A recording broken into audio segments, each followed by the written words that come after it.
ये आपके दैनिक जागरण का आज का संपादकीय पाठ है। देखिए, ये संपादकीय पाठ, ये आर्टिकल, एडिटोरियल आपको प्रारंभिक परीक्षा, मुख्य परीक्षा और इंटरव्यू हर जगह मदद पहुंचाते हैं।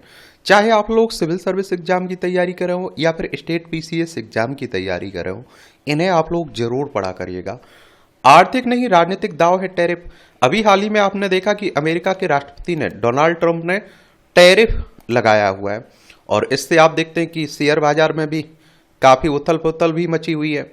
देखिए, ये हमारी प्यारी पृथ्वी, इसमें आप देखिए हमारा प्यारा भारत है। यहाँ से आप लोग जाएंगे तो ये आप लोगों को अमेरिका देखने को मिल जाएगा। वॉशिंगटन डीसी इसकी राजधानी आपको देखने को मिल जाएगी।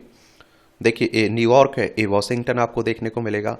अभी चाइना पर फिर से उन्होंने, आप देखते हैं कि टैरिफ बढ़ा दिया है, भारत पर भी लगाया हुआ है और भारत को वो टैरिफ किंग भी कहते हैं। अमेरिकी राष्ट्रपति डोनाल्ड ट्रंप की टैरिफ नीति ने वैश्विक अर्थव्यवस्था को और अस्थिर करने का काम किया। चूंकि अमेरिका विश्व की सबसे बड़ी अर्थव्यवस्था और सबसे बड़ा, या आप देखिए सबसे बड़ा खरीदार है, इसलिए उसे वस्तुओं की बिक्री करने वाले सभी देशों पर इसका असर पड़ेगा। इसमें अमेरिका के निकट समझे जाने वाले यूरोपीय देशों तक को नहीं बख्शा था गया।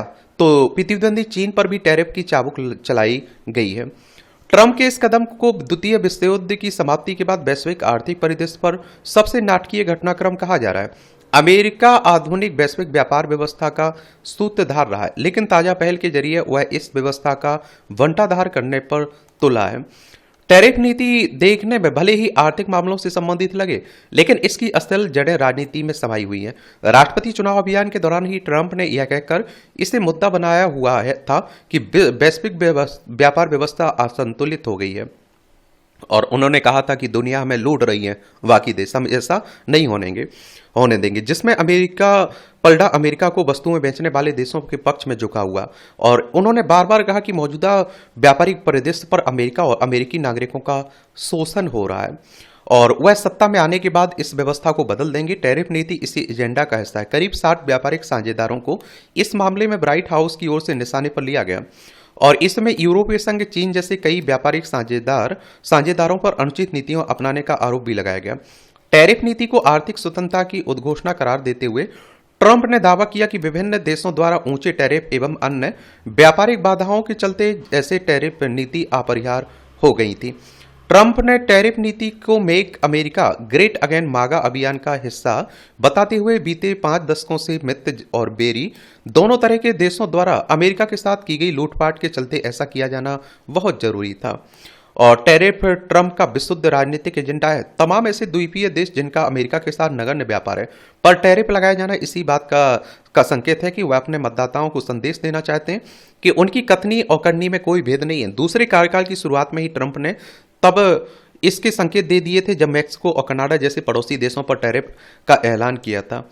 और आप देखते हैं कि हालांकि फिलहाल उन्हें मामूली राहत दे दी गई क्योंकि उन पर पहले से ही दबाव बना दिया था, लेकिन उन्हें छोड़कर ट्रंप ने किसी को रियायत नहीं दी और ब्रिटेन जैसे पारंपरिक साझेदार पर 10%, जापान पर 24%, यूरोपीय संघ पर 20% टैरिफ लगाया, चीन पर 34% टैरिफ लगाया गया और बदले में चीन ने भी ऐसा ही किया। जो तो ट्रंप अब धमकी दे रहे हैं यदि चीन ने यह टैरिफ नहीं हटाया तो आप देखते हैं कि वह उस पर 50% से अधिक टैरिफ, प्रतिशत से ऊपर टैरिफ लगा देंगे। अमेरिका में चीन को अब मुख्य प्रतिद्वंदी समझा जाने लगा है और पूर्व राष्ट्रपति बाइडेन ने भी चीन पर अंकुश लगाने के कुछ कदम उठाए थे, लेकिन चीन ने आप देखिए अमेरिकी प्रतिबंधों का तोड़ निकालते हुए अपनी विनिर्माण इकाइयां वियतनाम और कंबोडिया जैसे देशों में स्थापित कर दी और इसे देखते हुए ट्रंप ने टैरिफ को लेकर सर्वाधिक सख्ती इन्हीं देशों पर की है।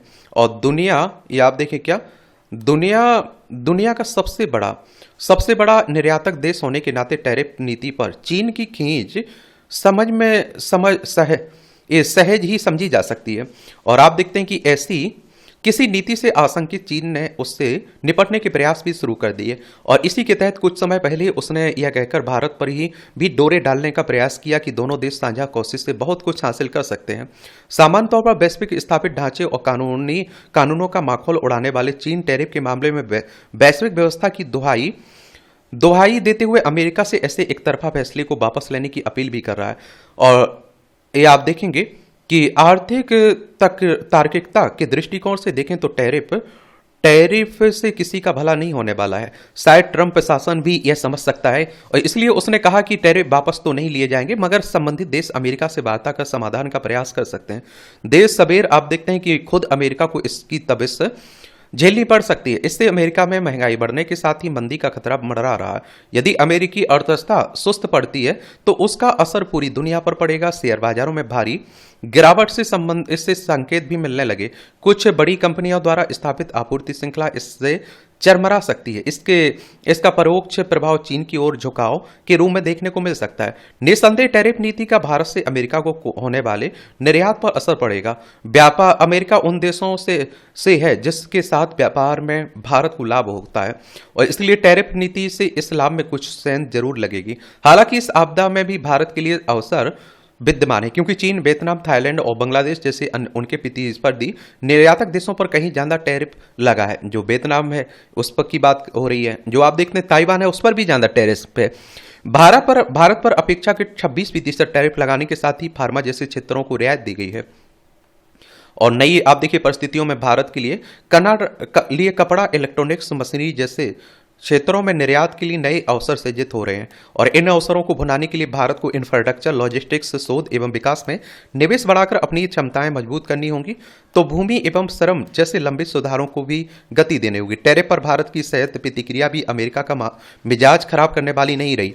बजट में ट्रंप प्रशासन के अनुरूप समायोजन के प्रयास और पीएम मोदी के अमेरिकी दौरे पर आरंभ हुई व्यापार वार्ता भी परस्पर विश्वास का माहौल बनाएगी और इससे अमेरिका बाजार में भारतीय उत्पादों की पैठ बढ़ाने में सहायता मिलेगी। लेखक ऑब्जर्वर आप देखते हैं कि रिसर्च फाउंडेशन के उपाध्यक्ष हैं, इनके द्वारा यह आर्टिकल लिखा गया है। इनका नाम है आप देखते हैं हर्ष बी पंत। एक और आप लोगों को यहां बात बता दूं, देखिए कि हम लोग देखिए बैठ नहीं सकते हैं। अब अमेरिका ने आप देखते हैं टैरिफ लगा दिया, अब इसका हम समाधान किस तरह से, वैकल्पिक रास्ते किस तरह से निकल सकते हैं, उस पर हमें फोकस करना चाहिए। अब इस पर नहीं कि अरे अमेरिका ने टैरिफ लगा दिया हम उसका रोना रोते बैठे रहे। और आप देखते हैं कि दूसरे देशों से भी हमें व्यापार बढ़ाना चाहिए। चाइना की बात हो रही है, देखिए लद्दाख, हिमाचल प्रदेश, उत्तराखंड, सिक्किम, अरुणाचल प्रदेश 5 राज्यों की सीमा लगती है। और आप सोच सकते हैं कि दुनिया की सबसे बड़ी जनसंख्या हमारे और चाइना के पास है। अगर भारत और चाइना मिलकर काम करें तो एक नई दिशा में जा सकते हैं। हमारे एशिया के जितने और भी देश हैं वो भी मिलकर काम करें तो आप देखते हैं कि हम और आगे जा सकते हैं। तो ये बातें याद रखना चाहिए। और ये आप देखिए पंथ निरपेक्षता की खिल्ली उड़ाते कानून, ये आप देखिए यह कोई नई बात नहीं कि अब संसद ने पारित प्रत्येक महत्वपूर्ण कानून को सुप्रीम कोर्ट में चुनौती दी जाने लगी है। अभी वक्फ कानून बना ना जो, उसे भी सुप्रीम कोर्ट में चुनौती दी गई। सुप्रीम कोर्ट हमारी सर्वोच्च अदालत है। संविधान के अनुच्छेद 124 के तहत सुप्रीम कोर्ट की स्थापना की बात की गई और 28 जनवरी 1950 में स्थापना हुई थी इसकी। आप देखिए किसी को इस पर हैरानी नहीं है कि वक्फ संशोधन विधेयक के कानून का रूप लेने के पहले ही उसे सुप्रीम कोर्ट में चुनौती, या आप देखिए क्या चुनौती देने की घोषणा होने लगी थी। और जैसे ही आप देखते हैं कि संसद ने पारित विधेयक से कानून का रूप लिया, उसके खिलाफ सुप्रीम कोर्ट में याचिकाएं दायर कर दी गई। और आने वाले दिनों में इन याचिकाओं की संख्या दर्जनों में पहुंच जाए तो बड़ी बात नहीं, क्योंकि मुस्लिम संगठनों के साथ विपक्षी दलों में यह जताने की होड़ मची है कि उन्हें नया वक्फ कानून रास नहीं आ रहा है। नए वक्फ कानून की संवैधानिकता की सुप्रीम कोर्ट में परख में कोई समस्या नहीं। सुप्रीम कोर्ट में फैसला जो भी हो, यह कहना आप देखते हैं कि क्या, ये कहना कठिन है कि यह आप देखते हैं कि क्या कठिन है कि इसमें आप देखेंगे कि यह संशोधित कानून पंथनिरपेक्षता यानी सेकुलरिज्म की कसौटी पर खरा कर उतरता है। क्योंकि किसी भी वास्तविक पंथनिरपेक्ष देश में वैसे किसी कानून के लिए कोई स्थान नहीं होना चाहिए जो पंथ के नाम पर बनाया गया हो। और आप देखिए नया वक्फ कानून तब पंथनिरपेक्ष कहा जा सकता है जब ऐसे ही कानून अन्य पंथों के लिए भी बने हो। कथित सेकुलर भारत में ऐसा नहीं है। वक्फ कानून जैसा कोई कानून अन्य पंथों और यहां तक कि विशेष अल्पसंख्यक समूहों के लिए भी नहीं है। वक्फ कानून के तहत जो वक्फ बोर्ड है उसके पास एक वक्फ ट्रिब्यूनल भी होता है और देश में किस्म किस्म के अनेक ट्रिब्यूनल हैं, लेकिन वैसा ट्रिब्यूनल और कोई नहीं है जैसा वक्फ बोर्ड के पास है। एक सच्चे पंथनिरपेक्ष देश में या तो ऐसा ट्रिब्यूनल सभी समुदाय की उन संपत्तियों के संदर्भ में हो या फिर किसी के पास नहीं हो और जिनका उपयोग धार्मिक और परोपकारी कार्यों के लिए होता हो। आखिर किसी समुदाय के धार्मिक या फिर परोपकारी कार्य के लिए उपयोग होने वाली संपत्ति से जुड़े किसी विवाद को पहले ही किसी ट्रिब्यूनल में ले जाने की बाध्यता क्यों होनी चाहिए? ऐसा नहीं है।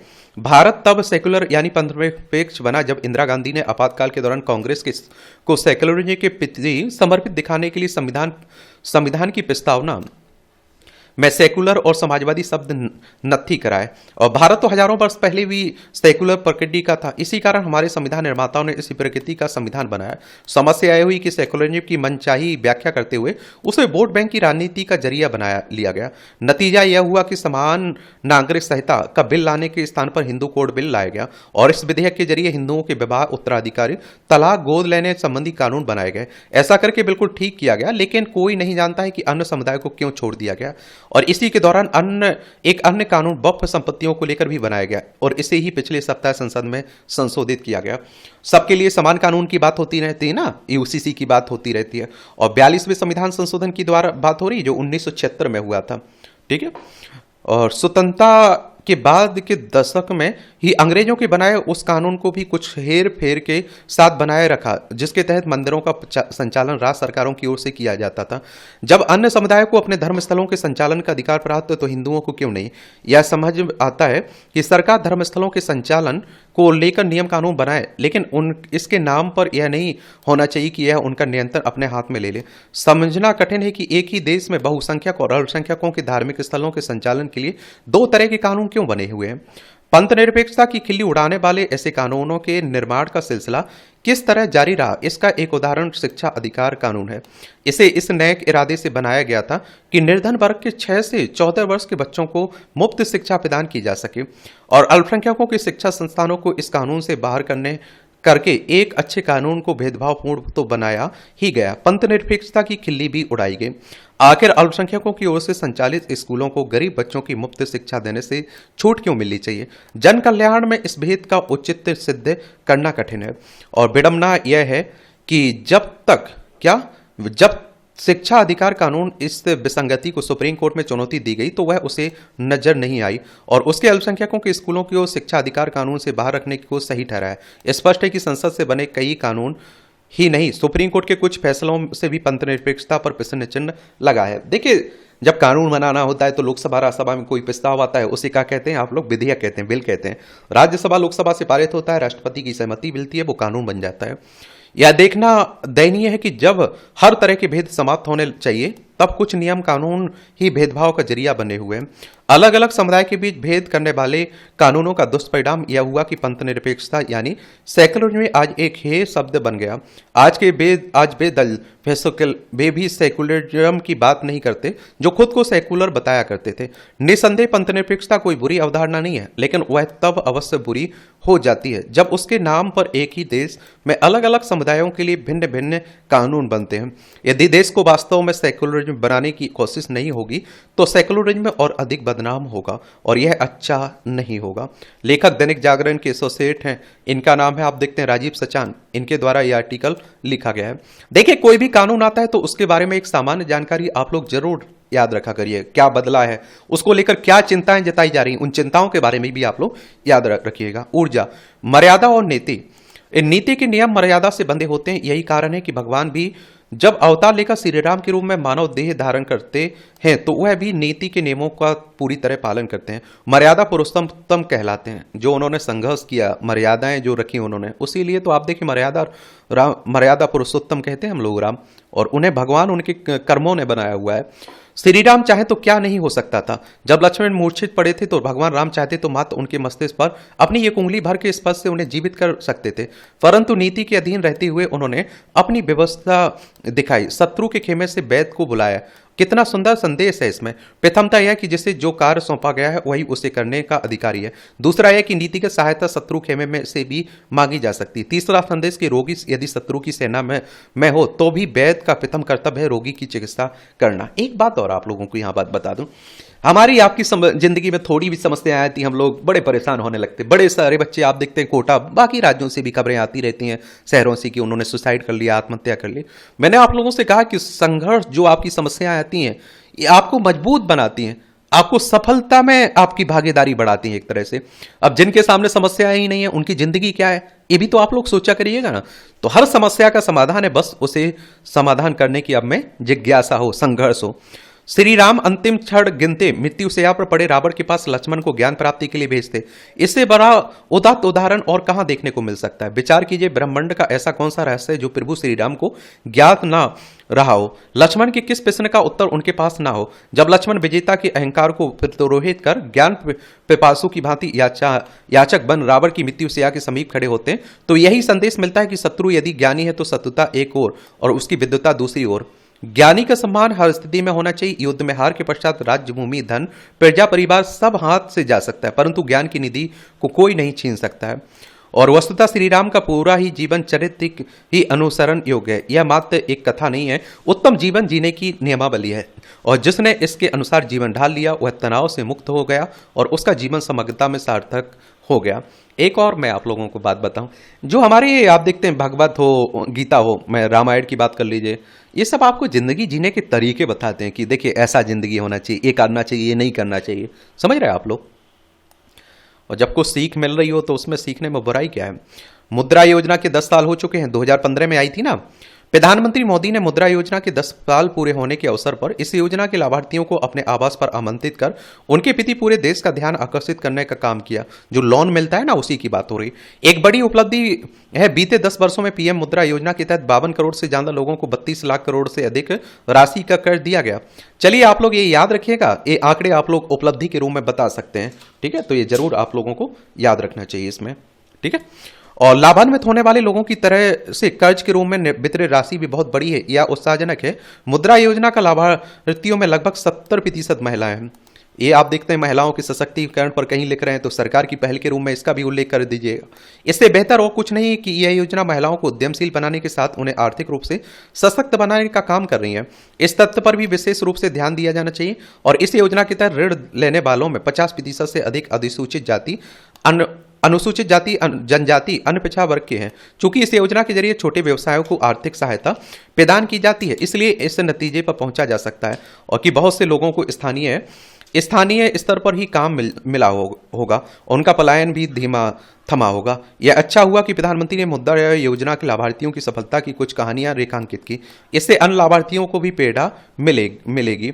और मुद्रा योजना के संदर्भ में यह संतोषजनक है कि अधिकतर कर्जों की वापसी हो जा रही है। और एक आंकड़े के अनुसार इस योजना के तहत दी गई कर्ज राशि का करीब 3% ही एनपीए अर्थात फंसे हुए कर्ज में तब्दील हो रहा है। इसका अर्थ है कि कम राशि का कर्ज लेने वाले उसे वापस करने के प्रति कहीं अधिक तत्परता दिखाते हैं। चूंकि आज का युग वह है जो इसकी मांग करता है और अधिक से अधिक लोग नौकरी मांगने के बजाय नौकरियां देने में समर्थ बने। इसके लिए उचित यह होगा कि इसका आकलन किया जाए कि मुद्रा योजना के जरिए ऐसा हो पा रहा है या नहीं।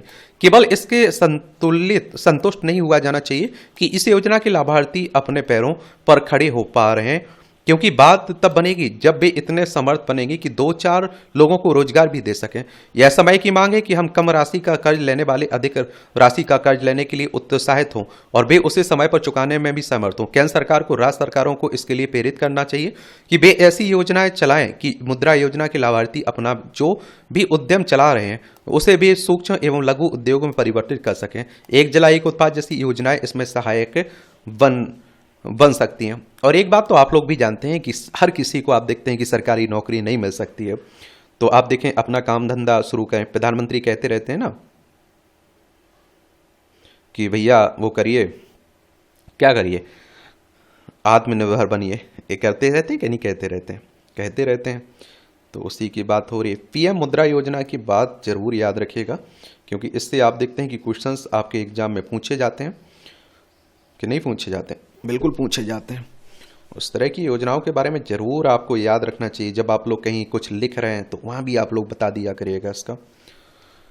ये आप देखिए पुरस्कार के मायने। केंद्र सरकार ने नई दिल्ली में भारत मंडपम में बिहार के 3 स्टार्टअप को महारथी अवार्ड से सम्मानित किया है। उद्योग के मामले में तुलनात्मक रूप से कमजोर बिहार के लिए इसे शुभ संकेत के रूप में देखा जा सकता है। और इस पुरस्कार ने साबित किया है कि बिहार में मेधा की कमी नहीं है, जरूरत है तो बस प्रोत्साहन और अनुकूल माहौल की।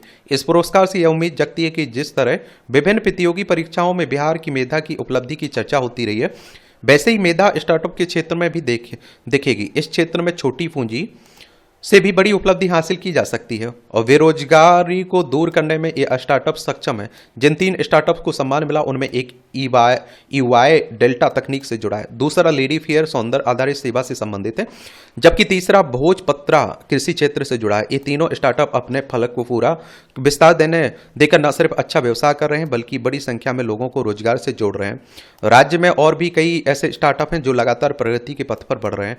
एक समय ऐसा भी आएगा जब राज्य की अर्थव्यवस्था में इनका अहम योगदान होगा। राज्य सरकार भी ऐसी मेधाओं को फलने फूलने का अनुकूल माहौल दे रही है। उम्मीद की जानी चाहिए कि भविष्य में बिहार की मेधा स्टार्टअप के क्षेत्र में देश अपनी सशक्त पहचान बनाए। ये एक ऐसे समय में जब आप देखिए देश भर में विभिन्न प्रकार के स्टार्टअप आकार ले रहे हैं, तब बिहार में इन नव उद्यमों का फलना फूलना एक सुखद संकेत है। इससे राज्य की प्रतिभाएं प्रत्यक्ष रूप से प्रदेश की प्रगति में अपना योगदान देने में सक्षम हो सकेंगी। पलायन पर भी कुछ हद तक अंकुश लगेगा। समझ रहे हैं? ये आप देखिए बिहार है, पटना इसकी राजधानी आपको देखने को मिल जाएगी। और अंतर्राष्ट्रीय सीमा किससे लगती है इसकी? नेपाल से लगती है। और राज्यों में अगर आप देखें तो उत्तर प्रदेश हो गया, झारखंड, छत्तीसगढ़ हो गया। उत्तर प्रदेश, झारखंड, पश्चिम बंगाल हो गया। छत्तीसगढ़ तो ये आप लोगों को देखने को मिलता है। जब छत्तीसगढ़ बिहार अलग नहीं हो, बिहार से अलग होकर झारखंड नहीं बना था ना, तब जरूर सीमा लगती थी इसकी। किससे? मध्य प्रदेश से। छत्तीसगढ़ उस समय आप देखते हैं कि मध्य प्रदेश का हिस्सा हुआ करता था। तो बिहार के मुख्यमंत्री नीतीश कुमार हैं। आर्य मोहम्मद खान यहाँ के राज्यपाल हैं। विधानसभा में 243 सीटें हैं, राज्यसभा में 16 सीटें हैं, लोकसभा में 40 सीटें हैं, विधान परिषद है जिसमें 75 सीटें हैं। और आप देखते हैं कि 98,940 वर्ग किलोमीटर में फैला हुआ है। 15 नवंबर सन 2000 में झारखंड अलग किया गया था। 1 नवंबर सन 2000 में छत्तीसगढ़ अलग किया गया था। किससे? मध्य प्रदेश से। और झारखंड किससे अलग किया गया था? बिहार से अलग किया गया था। ये छोटी छोटी जानकारी है, रखा करिएगा। जल संकट पर सोचने का वक्त है और जल ही जीवन है। ये आप देखिए कि भूखे हम लोग कुछ दिन रह सकते हैं लेकिन बिना पानी के नहीं रह सकते हैं। और हर किसी को आप देखते हैं कि किसकी ज़रूरत है? पानी की है। तो ये भी आप लोग याद रखिएगा। रखोगे या नहीं रखोगे?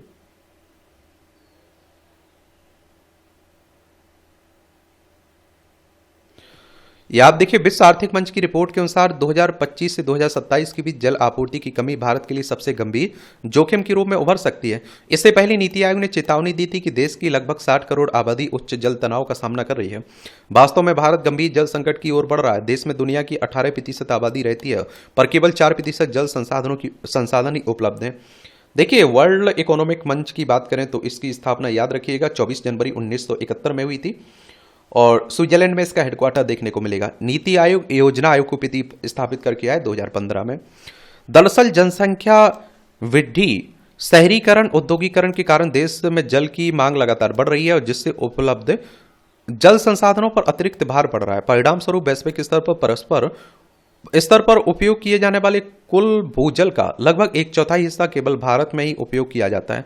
दूसरी ओर आप देखिए जलवायु परिवर्तन के कारण मानसून के अनियमित होने से जल स्रोत सूखते जाते हैं और जल के जो भंडार उपलब्ध भी हैं वे औद्योगिक अवशिष्टों और खेतों में रसायनों और कीटनाशकों के प्रयोग के कारण प्रदूषित होते जा रहे हैं।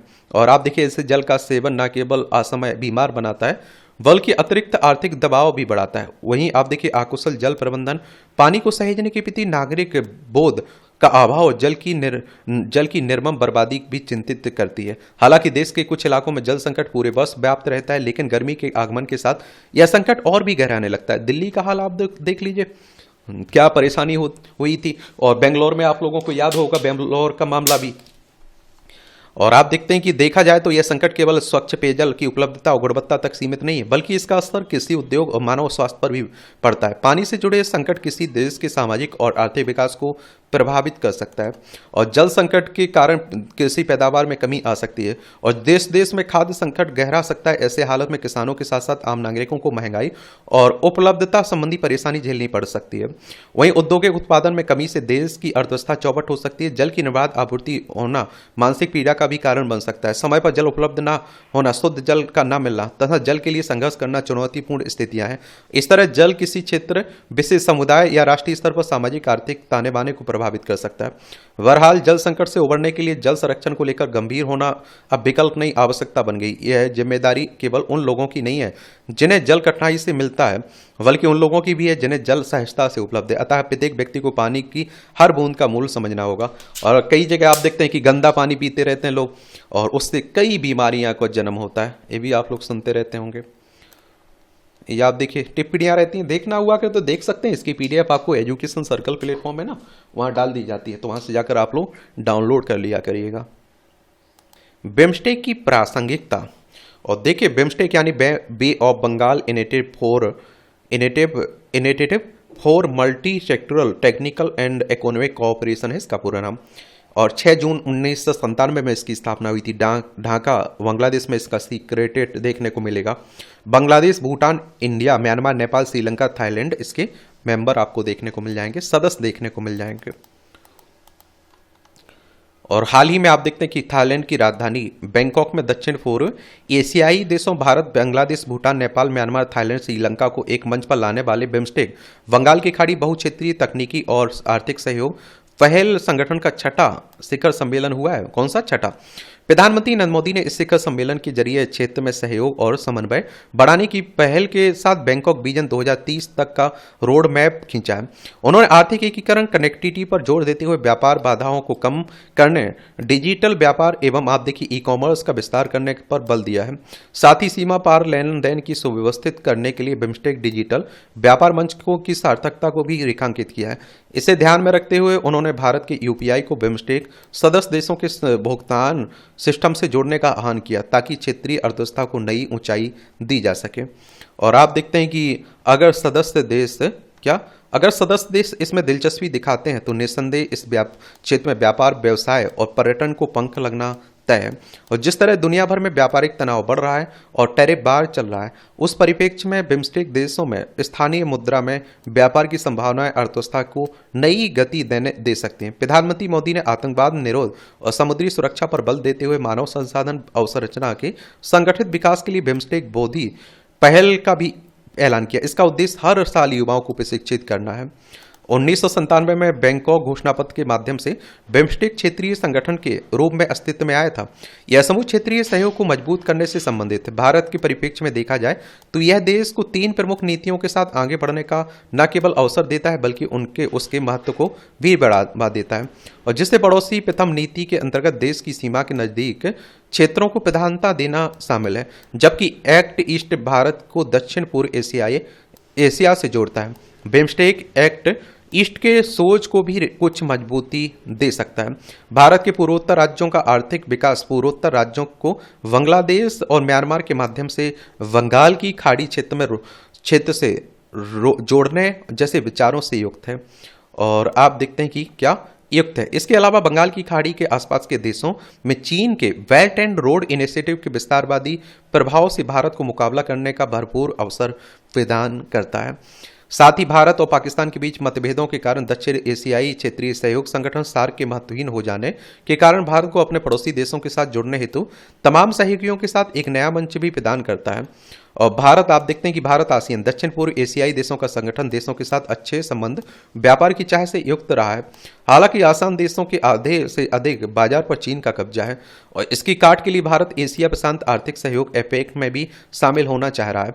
फिलहाल बिम्स्टेक में हिंद महासागर में चीन के एकाधिकार को संतुलित करने का अवसर भी निहित है। श्रीलंका के राष्ट्रपति ने पीएम मोदी को आश्वस्त किया है कि वह अपनी जमीन पर भारत विरोधी गतिविधि या आप देखते हैं कि गतिविधि नहीं होने देंगे। और बिम्स्टेक शिखर सम्मेलन की मुख्य बातों में बैंकॉक विजन 2030 की घोषणा प्रमुख है, जिसमें आर्थिक एकीकरण, वैश्विक चुनौतियों या आप देखते हैं कि चुनौतियों के प्रति लचीलापन और बुनियादी ढांचे एवं प्रौद्योगिकी में सहयोग पर ध्यान या आप देखते हैं कि केंद्रित करते हुए क्षेत्रीय समृद्धि के लिए एक रूपरेखा तैयार की गई। और जिसके बावजूद बिम्स्टेक के समक्ष चुनौतियों का अंबार भी है। और सार्क, आप देखते हैं कि क्या सार्क की आप देखेंगे कि तरह ही बिम्स्टेक भी द्विपक्षीय तनाव से बच नहीं पाया। बैठकों में निरंतरता का अभाव, मसलन वर्ष 2025 तक 28 वर्षों में केवल 6 शिखर सम्मेलन हुए हैं। क्या हुए, 6 शिखर सम्मेलन हुए हैं। थाईलैंड तथा म्यांमार बिम्स्टेक की तुलना में आसियान पर अधिक केंद्रित हैं। बांग्लादेश के साथ भारत के बिगड़े संबंध के साथ ही रोहिंग्याओं के कारण म्यांमार के साथ भी संबंधों में उतार चढ़ाव देखा गया। इसके अलावा म्यांमार एवं थाईलैंड के मध्य सीमा विवाद चल रहा है। बिम्स्टेक में मुक्त व्यापार समझौते पर 2004 में चर्चा की गई थी, अभी तक उसका कोई निष्कर्ष नहीं निकाला जा सका। आर्थिक सहयोग पर अपर्याप्त ध्यान इस समूह की मुख्य समस्या है। इस संगठन की जो समस्याएं हैं इनके बारे में आप लोग बता दिया करिएगा, और जो अवसर हैं उस पर भी बात कर लेना चाहिए आप लोगों को, समझ रहे हैं। तो हर पहलू को आप लोगों को देखना है, ये समझा करिएगा भैया। और आसियान की अगर हम बात करें, यहाँ association of south east Asian Nations की बात हो रही है। जकार्ता इंडोनेशिया में इसका हेडक्वार्टर देखने को मिल जाएगा। इसमें Brunei, Cambodia, Indonesia, Laos, Malaysia, Myanmar, Philippines और सिंगापुर, थाईलैंड, वियतनाम इसके मेंबर देखने को मिलेंगे। 8 अगस्त 1967 में इसकी स्थापना हुई थी। चूंकि बिम्स्टेक अपनी विविधता के लिए जाना जाता है, और ऐसे में आप देखिए सदस्य राष्ट्रों को क्षेत्रीय तालमेल बनाने और उपलब्ध संसाधनों का अधिकतम उपयोग करने की दिशा में काम करने की कहीं अधिक आवश्यकता है। घरेलू और भू राजनीतिक कारकों की जटिलता को देखते हुए द्विपक्षीय बातचीत भी समय पर करना जरूरी है। और भारत को भी नेपाल, श्रीलंका, बांग्लादेश जैसे भागीदारों के साथ निरंतर राजनीतिक जुड़ाव सुनिश्चित करना होगा, ताकि घरेलू राजनीति से आपसी संबंधों को प्रभावित होने से रोका जा सके। और समूह के देशों को बाधा न बनकर विभिन्न क्षेत्रों के विकास पर फोकस करना होगा। बिम्स्टेक को भविष्य में नए क्षेत्रों जैसे कि ब्लू इकोनॉमी, डिजिटल अर्थव्यवस्था, स्टार्टअप और सूक्ष्म, लघु एवं मध्यम उद्योगों के बीच सहयोग को बढ़ावा देने पर ध्यान केंद्रित करना होगा, ताकि आप देखिए चुनौतियों से निपटना आसान हो और समूह के अस्तित्व को बरकरार रखा जा सके। भारत की दृष्टि से देखें तो सार्क की अप्रासंगिकता के चलते बिम्स्टेक कहीं अधिक प्रभावशाली हो गया है। क्या हो गया? प्रभावशाली हो गया है। आप लोग बताइए, आप क्या सोचते हैं? टैरिफ बार के दौर में क्षेत्रीय सहयोग, तो आप देखते हैं कि मौजूदा समय में वैश्विक परिस्थितियां तेजी से बदल रही हैं। ऐसे में बिम्स्टेक को प्रभावी बनाना न सिर्फ दक्षिण एवं पूर्वी एशिया के हित में, बल्कि यह क्षेत्रीय मंच समूचे विश्व के लिए प्रेरणा का स्रोत भी बन सकता है। छठे शिखर सम्मेलन में बनी सहमति को मूर्त रूप दिया जाता तो निस्संदेह बिम्स्टेक की उपादेयता बढ़ेगी। उल्लेखनीय है कि बिम्स्टेक की स्थापना 1997 में हुई थी। यह बंगाल की खाड़ी से तटवर्ती या समीपवर्ती देशों का एक अंतर्राष्ट्रीय आर्थिक सहयोग संगठन है। बिम्स्टेक क्षेत्र प्राकृतिक साधनों, जनशक्ति तथा प्रतिभा से भरपूर है। विश्व की 22% आबादी इस क्षेत्र में रहती है और इसका संयुक्त सकल घरेलू उत्पाद $2500 अरब है। अगर सदस्य देश सामंजस्य बनाकर कार्य करते हैं तो इस क्षेत्र में व्याप्त गरीबी, अशिक्षा और कुपोषण से लड़ने में मदद मिलेगी। बिम्स्टेक ने अपने हर सम्मेलन में कई महत्वपूर्ण आर्थिक निर्णय लिए हैं और इन निर्णयों का ही प्रतिफल है कि आज बिम्स्टेक देशों के बीच आर्थिक गतिविधियां तेजी हुई हैं। आज बांग्लादेश भारत की सबसे गतिशील मंडियों में से एक है। भारत ने बांग्लादेश के हित के लिए कई सेक्टरों की वस्तुओं के आयात पर टैरिफ रियायत दी है। इसी तरह भारत नेपाल आर्थिक तकनीकी संबंधों में प्रगाढ़ता आई है। नेपाल के विकास के कार्यों में सबसे अधिक धन भारत लगा रहा है। आज नेपाल के कुल पूंजी निवेश में लगभग 36% पूंजी निवेश भारत करता है। बिम्स्टेक के सदस्य देश भूटान की कृषि, सिंचाई, सड़क परियोजनाओं में भारत निरंतर सहयोग कर रहा है। भूटान की चुक हाइड्रो इलेक्ट्रिक परियोजना एवं पेनडेना सीमेंट संयंत्र खोलने के लिए भारत ने बड़ी धनराशि मुहैया कराई है। भूटान के सचिवालय के निर्माण तथा पुराने मठों तथा विहारों के पुनर्निर्माण में भारत मदद कर रहा है। भारत उसे केरोसिन और तेल की सब्सिडी भी देता है। बिम्स्टेक के अन्य सदस्य देश म्यांमार, श्रीलंका, थाईलैंड के साथ भी भारत के गहरे रिश्ते हैं। वैसे देशों के साथ कृषि, वानिकी, पर्यटन, होटल, दूरसंचार जैसी अनगिनत परियोजनाओं पर मिलकर काम कर रहा है। लेकिन इसके बावजूद भी बिम्स्टेक क्षेत्र में रुकावटें और चुनौतियां बनी हुई है और जिससे बिम्स्टेक को अपना लक्ष्य साधने में कठिनाई हो रही है। ये उपलब्धियां बताई जा रही हैं, आपको चुनौतियां भी बताई जा रही हैं, जो समस्या है। यही तो आपको आंसर राइटिंग, कहीं नहीं बंद कुछ लिख रहे हैं तो लिखना है हर क्षेत्र को। याद देखिए, हमारा प्यारा भारत है, ये म्यांमार है, ये बांग्लादेश है, भूटान है, नेपाल आपको देखने को मिलेगा। ये सब याद रखा करिएगा बस। और आप देखते हैं कि बिम्स्टेक क्षेत्र में आतंकवाद एक महत्वपूर्ण समस्या है। लीजिए, भारत के जम्मू कश्मीर और पूर्वोत्तर राज्य आतंकियों के निशाने पर है। इसी तरह बांग्लादेश में आतंकी संगठन पहले से मजबूत हुए हैं। नेपाल के रास्ते पाकिस्तान पर आयोजित आतंकवाद भारत के लिए सिर बना हुआ है। बांग्लादेश नेपाल के रास्ते आप देखते हैं भारत में नशीले पदार्थों की तस्करी और नकली नोटों का प्रवाह जारी है। इसी तरह थाईलैंड, श्रीलंका, म्यांमार बाहर और अंदरूनी आतंकवाद के अलावा जातीय संघर्षों से झुलस रहे हैं। जब तक इन अराजक गतिविधियों पर लगाम नहीं लगेगी, बिम्स्टेक क्षेत्र में शांति और अर्थव्यवस्था को मजबूती नहीं मिलने वाली है। बिम्स्टेक के सदस्य देशों को उन आपसी मतभेदों को भी सुलझाना होगा जो आर्थिक प्रगति की राह में बाधक बने हुए हैं। मसलन गंगा ब्रह्मपुत्र नहर बनाने में के मसले पर आज भी भारत और बांग्लादेश के बीच विवाद ज्यों का त्यों बना हुआ है। हर वर्ष लाखों बांग्लादेशी गैर कानूनी तरीके से भारत में प्रवेश करते हैं। इसे लेकर भारत बांग्लादेश से लगातार आपत्ति जताता है, लेकिन बांग्लादेश अपनी आंखें बंद किए हुए है। कांटेदार बाढ़ का मुद्दा भी दोनों देशों के विवाद का कारण है। और बांग्लादेश में आप देखिए, अल्पसंख्यकों की सुरक्षा भी एक बड़ी चुनौती बन गई है। भारत श्रीलंका के बीच भी कई मसलों पर मतभेद हैं। इसमें तमिल समस्या, श्रीलंका में चीन की बढ़ती भूमिका महत्वपूर्ण है। बिम्स्टेक के सदस्य देशों को समझना होगा कि इस क्षेत्र में चीन की उपस्थिति शांति एवं सुरक्षा के लिए ठीक नहीं है। इससे बिम्स्टेक के सदस्य देशों की संप्रभुता प्रभावित होती है। देख रहे हो आप लोग, एक गन कल्चर का सफाया। या आप देखिए, गनों में बंदूक का क्या काम है। कुछ ही साल पुरानी बात है जब केवल हरियाणा बल्कि पूरे उत्तर भारत विवाह समारोह में पंजाब के कलाकारों के गाने बजा करते थे, और धीरे धीरे हरियाणवी कलाकारों ने खूब मेहनत की और अब कोई विवाह समारोह ऐसा नहीं है जिसमें हरियाणवी कलाकारों की, चलिए पढ़ना पढ़ सकते हैं। सामाजिक बदलाव का आधार। बिहार में शराबबंदी का निर्णय महज एक नैतिक फैसला वह नहीं है, बल्कि यह सामाजिक बदलाव का बड़ा आधार भी साबित हो रहा है। और देखिए, एक बात और आपको बता दूं, इसके सब अपने अपने कारण हैं। आप लोगों को मालूम होगा, नीतीश कुमार को काफी महिलाएं वोट देती हैं, इसी कारण से कहते हैं। लेकिन आप देखते हैं कि दूसरी तरफ समस्या देखने को मिल रही है कि बिहार में खूब अवैध शराब बिक रही है, लोग जहरीली शराब पी रहे हैं। प्रोहेबिशन एट एनी कास्ट नाम से प्रकाशित एक पुस्तिका में महात्मा गांधी के एक अहम उद्धरण का हवाला दिया गया। उसमें गांधी जी कहते हैं, अगर मुझे पूरे भारत का एक दिन के लिए तानाशाह बना दिया जाए तो जो चीज मैं बंद करूंगा वह देश की तमाम शराब की दुकानों को बिना कोई मुआवजा दिए बंद कर दूंगा और ताड़ के तमाम पेड़ नष्ट कर दूंगा। डॉक्टर अंबेडकर ने भी शराबबंदी को लेकर तकरीबन एक ही राय रखी। 1956 में जब वो बौद्ध धर्म स्वीकार कर रहे थे तो उनकी 22 प्रतिज्ञाओं में से एक यह थी कि वह आजीवन शराब और नशे का सेवन नहीं करेंगे। हमारे संविधान में भी नशाबंदी पर जोर है। संविधान के अनुच्छेद 47 में राज्य के नीति निर्देशक सिद्धांतों में कहा गया कि राज्य को मादक पेय पदार्थों, स्वास्थ्य के लिए हानिकारक पदार्थों के सेवन पर प्रतिबंध लगाने का प्रयास करना चाहिए। लिहाजा इस दिशा में आगे बढ़ने के बजाय राजस्व हानि जैसे तर्क विकास की कसौटी को सामाजिकता, नैतिकता से पूरी तरह काट देते हैं। और आप सभी जानते हैं कि देखिए, कोरोना महामारी में सब स्कूल बंद थे, लेकिन क्या खुला हुआ था? शराब की दुकानें खुली हुई थी। तो आप समझ सकते हैं शराब की महत्व सरकार के लिए। बीते एक दशक में देश में सुशासन और विकास की बात जरूर आगे बढ़ी, और पर इस दौरान बड़ी नैतिक सरोकार को लेकर बात अपेक्षित तरीके से नहीं हुई। ऐसे में यह देखना खासा दिलचस्प है कि शराबबंदी के नैतिक तकादे के साथ सुशासन का मॉडल खड़ा करने का जोखिम ज्यादा बड़ा है या फिर उससे होने वाला सामाजिक परिवर्तन। इस प्रश्न के उत्तर के लिए हमें बिहार को सामने रखकर बात करनी होगी, और जहां होने वाली विधानसभा चुनाव की सियासी तपिश आज दिल्ली तक आप देखते हैं महसूस की जा रही है। वहां इस वर्ष होने वाले चुनाव में मिथिला में माता जानकी का मंदिर और पप्पा संशोधन कानून भले तत्कालिक मुद्दे हों, पर उससे बड़ा मुद्दा है शराबबंदी। कई सियासी जमात इस बात का खुला ऐलान कर रहे हैं कि अगर वे सत्ता में आए तो शराबबंदी खत्म होगी। देख लीजिए, जो आप देख प्रशांत किशोर हैं वो भी तो कह रहे हैं।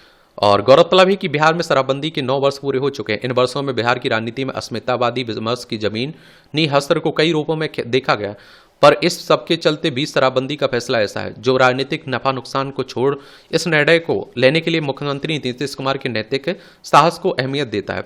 शराबबंदी का फैसला नैतिक तो है ही, यह इस परिवार और समाज के लिए किस तरह जरूरी है इसे गहराई से समझने की दरकार है। गांधी जी ने जब शराब को शैतान की खोज कहा तो उनके सामने ऐसा ही कुछ अनुभव थे। 1917 में वो चंपारण सत्याग्रह के सिलसिले में झारखंड और उस समय बिहार का हिस्सा था, कुछ हिस्सों में आदिवासी समुदाय से मिले थे। उन्होंने अनुभव किया कि शराब के सेवन के कारण परिवारों की आर्थिक स्थिति जहां खासी दुर्बल है, वहीं इस कारण खासतौर पर महिलाओं को कई तरह के कष्ट झेलने पड़ते हैं। गांधी जी के शराब छोड़ने के आग्रह पर तब उस क्षेत्र में एक जागृति आई। कुछ आदिवासी समुदाय ने तो खुद आगे बढ़कर शराब का सेवन ना करने का पड़ लिया। गांधी जी के अनुभव और विचार को समग्रता के साथ देखें तो वह साफ कह रहे हैं कि महिला सशक्तिकरण के लिए शराबबंदी पहली शर्त है। नीतीश सरकार ने बिहार शराबबंदी का फैसला अप्रैल 2016 में जरूर लिया, पर इससे पहले भी वह महिला सशक्तिकरण के लिहाज से कई बड़े फैसले ले चुके थे। 2006 में बिहार में पंचायती राज संस्थाओं में 50% आरक्षण दिया गया। तब ऐसा करने वाला बिहार देश का पहला राज्य था। 2006 में ही बिहार सरकार ने प्रारंभिक शिक्षक नियुक्ति में भी महिलाओं को 50% आरक्षण देने का ऐतिहासिक निर्णय लिया।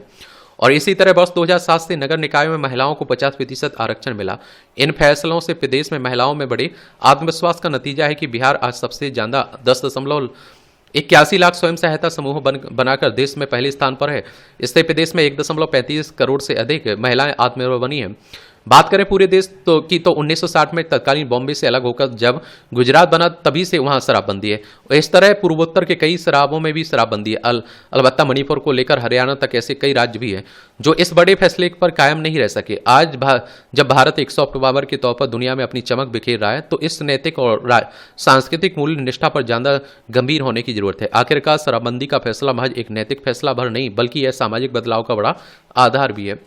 और लेकिन दूसरे पक्षों पर भी ध्यान देना चाहिए कि जो शराबबंदी है तो जो जहरीली शराब नहीं उत्पादन होना चाहिए, लोगों की मौत ना होना चाहिए। दूसरा आप देखते हैं कि जो कालाबाजारी होती है उस पर भी ध्यान रखना चाहिए। बिहार में तो यहाँ तक सवाल खड़े होते हैं, कई इस तरह के मामले आते भी रहते हैं कि होम डिलीवरी होने लगी शराब की और दूसरे राज्यों से ले जाकर वहाँ कालाबाजारी भी हो रही है, तो उसे भी ध्यान देना चाहिए। और बेशक नीतीश कुमार ने जब से शराबबंदी की है इसकी उपलब्धियां हैं। आप देखते हैं महिलाएं भी खुश हैं, घर में आप देखते हैं कि लड़ाई झगड़े भी दूसरे कम हो रहे हैं, दूसरे कामों पर भी, बच्चों के शिक्षा पर भी ध्यान दे पा रहे हैं वो परिवार।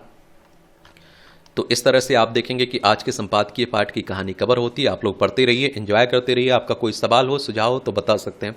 मैं आप लोगों से कहता भी हूं कि भैया आप लोग 2-4 काम मत किया करिएगा। एक ऐसा काम मत करिए जो आपके शरीर को नुकसान पहुंचाए, एक ऐसा काम मत करिए जो आपके चरित्र को नुकसान पहुंचाए। समझ रहे हैं आप लोग?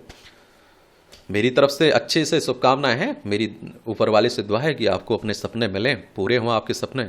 इसके लिए आपको लेकिन मेहनत करनी होगी, रिकॉर्ड तोड़ना होगा अपना। ठीक है, धन्यवाद।